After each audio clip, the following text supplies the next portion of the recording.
Have you ever had a conversation with your wife and somewhere in the midst of that conversation you look at her and you think, like, where did that thought come from? And then you sit there and you try to put all those pieces together about how you got to that particular thought. Well, I'd like to share with you a little bit about how this thought for our Imagine initiative came about. It was early summer, and I came out here with a cup of coffee early in the morning. And I was sitting on this bench just absorbing the beauty of the river, and the sun was shining, and the flowers were just beginning to bloom. And all of a sudden, out of the corner of my eye, I looked over, and there was this elderly couple just walking together, silently holding hands, lost in their thoughts. And I kind of smiled as I just watched them walk by, enjoying the morning. When, as my eyes were on them, I was kind of startled because this young mother came by with one of those jogging strollers, and she had two little babies on board, and she was just, going out for a run. And I kind of looked at her passing me by, and it wasn't long before she overcame that senior couple. And then as I watched her just jogging out into the distance, there was a blanket, and on that blanket there were all these young kids, and they were laughing. And when I looked closer, I saw that many of them were handicapped, and some of them so severe that they needed full-time aides to assist them. And just about that time that I was looking at that, a car door behind me closed, and I turned to notice that there was two students with their headphones on and their computers, and they were about to take a seat at a bench near me, when one of the young men just turned, and he had on his shirt a four letters, and it was YOLO, and it stood for "You Only Live Once." And I remember when I looked at that t-shirt, it kind of made me smile, and I thought, you only live once. Boy, isn't that true? And then that thought led me to think, yeah, that is true. We only do live once. That's true for those students. That's true for that elderly couple that was taking a stroll. That's true for those babies and that young mother, and for those young boys and girls that were sitting on that blanket. And then that thought led me to think, well, what comes next? What comes after you only live once? And that thought made me start thinking about Jesus and this promise of abundant life that he gives us. A promise that he says, I will enrich your life. I will make your life more abundant and eternal.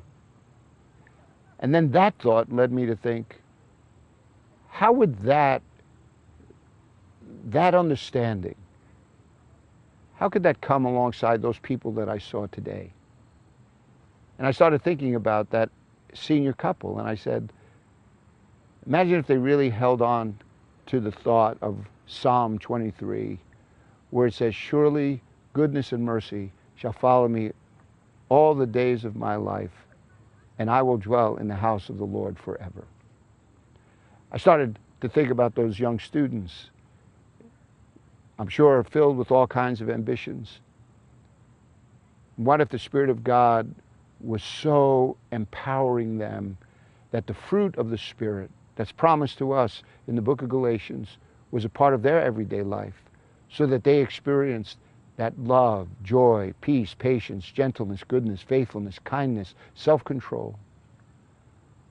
I was thinking about those young people who were handicapped, and their parents and their friends, and looking at life and thinking about Romans in chapter 8, when it says, God works all things together for the good of those who love him, to those who are called according to his purpose. God has a way of coming alongside of us and enriching our lives. And then that thought, as I sat there holding this cup of coffee in my hand on this beautiful day, made me think, what if as a church we had in our mind that kind of mission? That we looked at all kinds of people with a desire to make Jesus known to them in ways that would meet the particular needs in their lives. And I started to think about that word, imagine. It made me think of that text from Ephesians chapter 3, where it says, now unto him who is able to do exceeding abundant beyond all that we can think or imagine, according to the power that is at work within us. And I realized then that there's no problem thinking about God being able. Sometimes there's a little problem, though, thinking that God's Spirit that is at work within us would enable us to do things that only God could think of and imagine. And I thought, what kind of church would that be? Think of the power that would be a part of that. Think of the purpose that that would bring to people's life. Think of how that spiritual landscape here in New England would just begin to rise.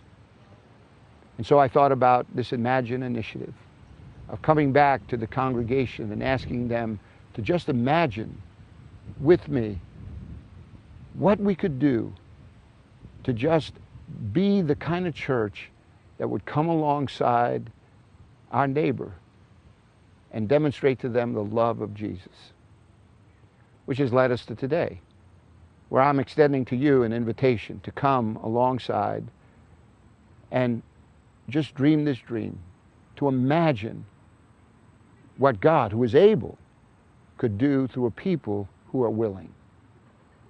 And so we're going to have a whole series of home meetings. I'd love for you to be a part of that. I've committed myself to doing at least 30 of these in the next month and a half. And following that, we're going to have a large church gathering. I'd love to fill the entire sanctuary to overflowing so that we could come and hear what God has been saying in the midst of all those meetings.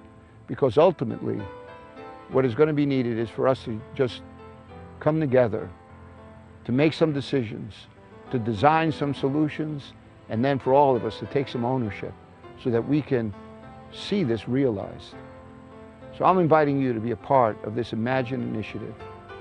Set aside the time, pray, be present, and let's all just stand in awe of a God who is able to do exceeding abundant beyond all that we can think or imagine.